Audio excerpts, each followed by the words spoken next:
Hi everyone. You've now completed your first journal chapter. Taking the time to think about the characteristics of a public health leader that you admire. In this unit, we're going to explore internal characteristics and identify our own internal strengths that'll help us to become the public health leaders that we aspire to be, and at the same time will help us become positive team members. Let's begin with the 3 C's that we've read about in this unit.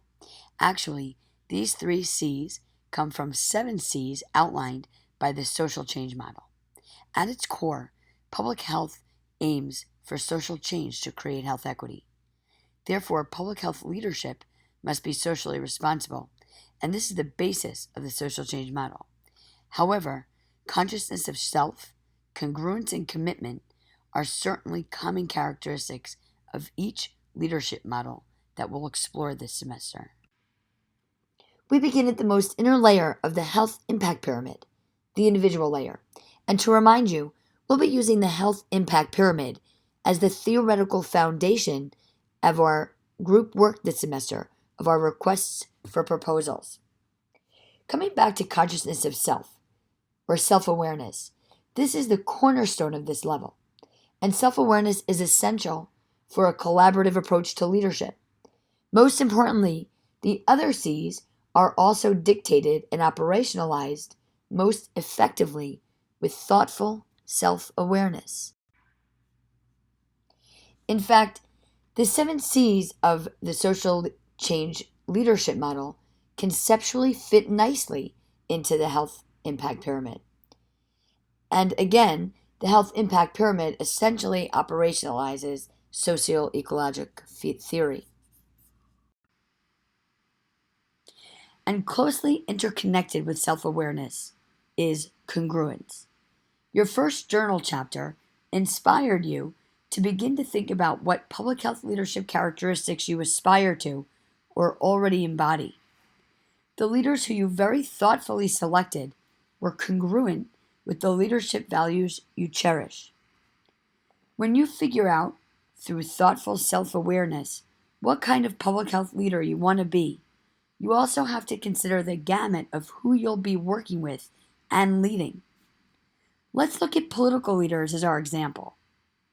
There have been many races over the past year, nationally, where the status quo incumbent has been challenged by a more outspoken progressive game changer, like Alexandria Ocasio-Cortez from New York and Ayanna Pressley from right here in Boston and Massachusetts.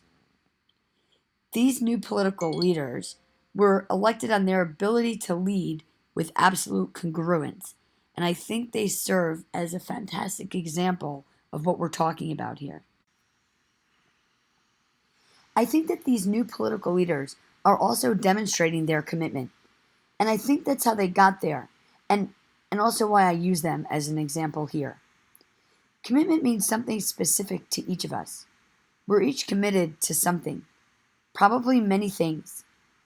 But what does commitment mean to you in a leadership role? Well, commitment is the anchor of the 3 C's. Since it's the action of the 3 C's, I think we have our own definition of commitment. What level of commitment makes an effective leader? How does a committed, effective leader avoid burnout? A common and plausible barrier with a highly committed leader. A highly committed leader has to build the capacity for resilience. I hope to discuss these questions further in our live session that's coming up in the beginning of next week.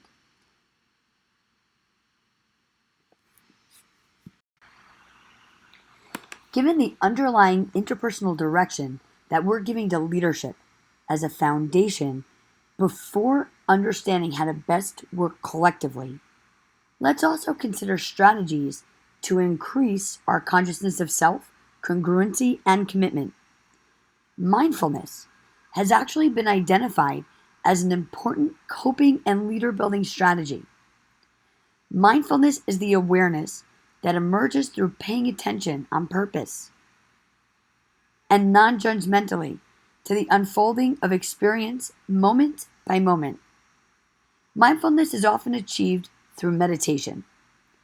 The value of meditation is often described as the ability to understand pain, connect better, lower stress, focus, and reduce brain chatter. I noticed that many of you, like me, from our bio sketches, enjoy being active. How many of you use mindfulness to getting through running or hiking or during moments of other experiences where pain, physically or mentally, could otherwise be a limiting factor? As we spend an incredible amount of time in our work and career-oriented learning like this public health program, we need to fuel ourselves and our minds with a sense of purpose about our life and our work. And also, bearing witness in this type of work to the suffering of health and social inequalities can take its toll on us. How can we cope and at the same time become better leaders? Mindfulness has been shown to also open possibilities for creativity and innovation, both essential in public health practice and leadership. Mindfulness, resilience, grit, and sense of purpose will all be essential in your public health career, as some of you have already experienced or soon will, but are also essential across all domains of life. And some of you actually use these characteristics to describe your public health ideal leaders in our first journal chapter, interestingly.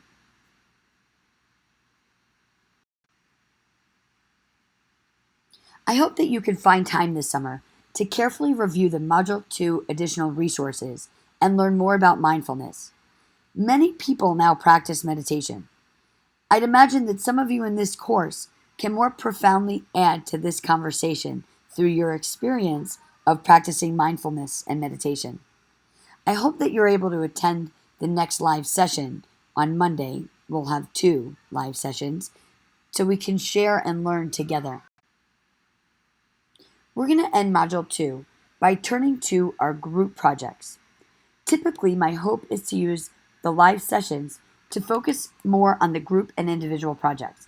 But since our live session is on the day that your first group project, the LOI, is due, I wanted to review SMART objectives before that. Please remember from your CHSC 422 course that SMART, SMART objectives, are specific, measurable, achievable, realistic, and time-bound. From where and how do you come up with these parameters?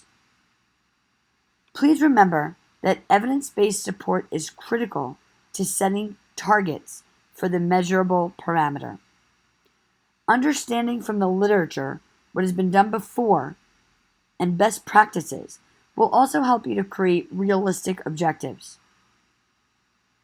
For each indicator, a new objective must be created.